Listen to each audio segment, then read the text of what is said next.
Hello my friends, I'm Frankie and welcome to Club Foodie. Happy Canada Day everyone! There are backyard parties everywhere. People gathering in open air areas and parks, plus tonight there will be fireworks. To highlight our national holiday, here's a lovely sweet treat to enjoy. My raspberry cream cheese rolls.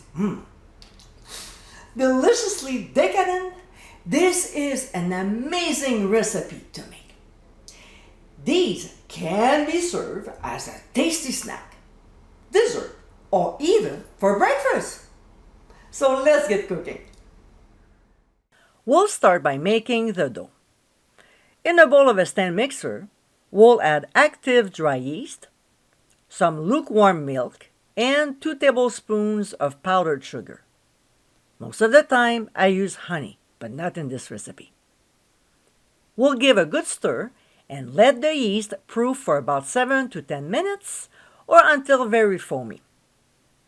Meanwhile, in a bowl, we'll add flour, some lemon zest, and ground sea salt. We'll whisk until the ingredients are nicely mixed and set aside. All right, back to the yeast. When it's nice and foamy, we know it's alive.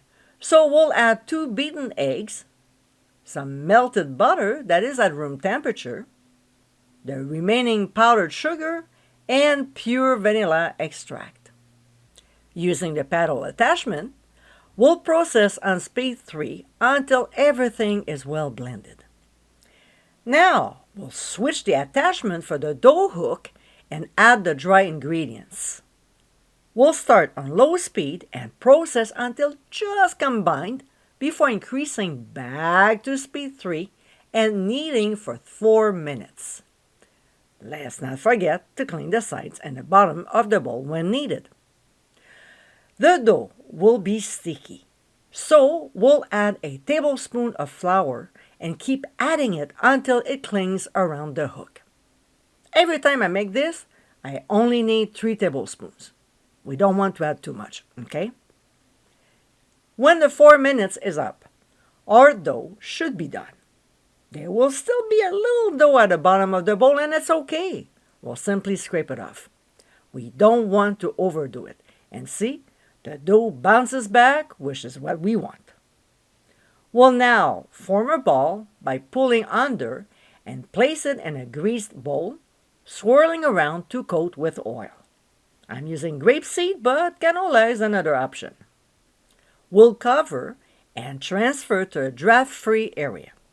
I like using the oven with the heat off, of course. We'll let it rise for 2 hours or until it doubles in size. A couple hours later, we'll remove from its spot and look at our dough. Gorgeous. We'll nug the air out and drop it on a lightly floured work surface. Now, we'll pull it under again to form a ball and then roll it out into a 12 by 18-inch rectangle. Use a ruler if you have to, and if the dough starts to retract, let the gluten relax for a couple minutes. See, I'm almost there. I'm a little short on the corners. All right, so when this is done, we'll do the filling.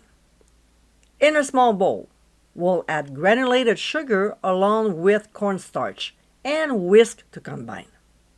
In another bowl, we'll add our frozen raspberries.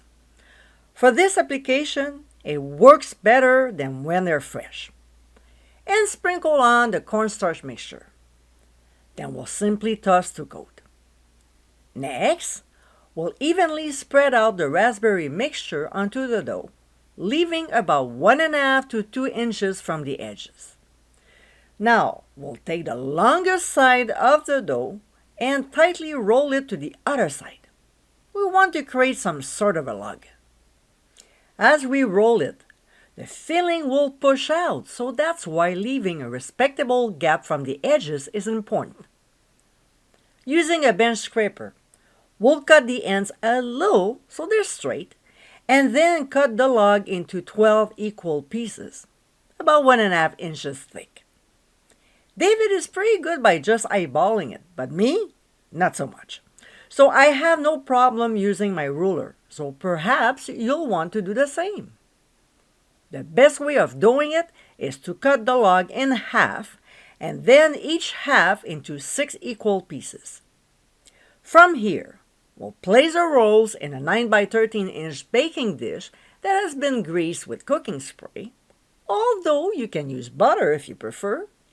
Then we'll cover with the same dish towel we used earlier and let it proof for 45 minutes.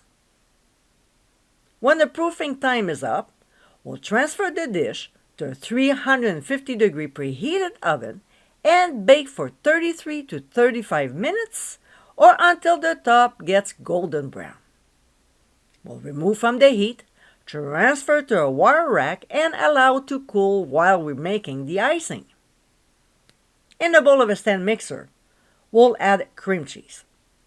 Using the paddle attachment, we'll beat the cheese until smooth and creamy. To this, we'll add confectioner's sugar, a little bit of milk, some pure vanilla extract, and a pinch of ground sea salt. On low speed, we'll process until nicely blended, about 30 seconds, cleaning the sides and the bottom of the bowl. Then we'll increase the speed to high and beat for 1 minute.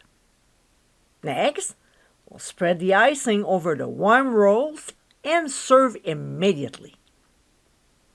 And my friends, these are our raspberry cream cheese rolls. These tasty sweet rolls have the perfect colors to celebrate Canada Day. They're also super yummy and can be enjoyed anytime. I hope you give them a try soon, and be sure to visit clubfoodie.com.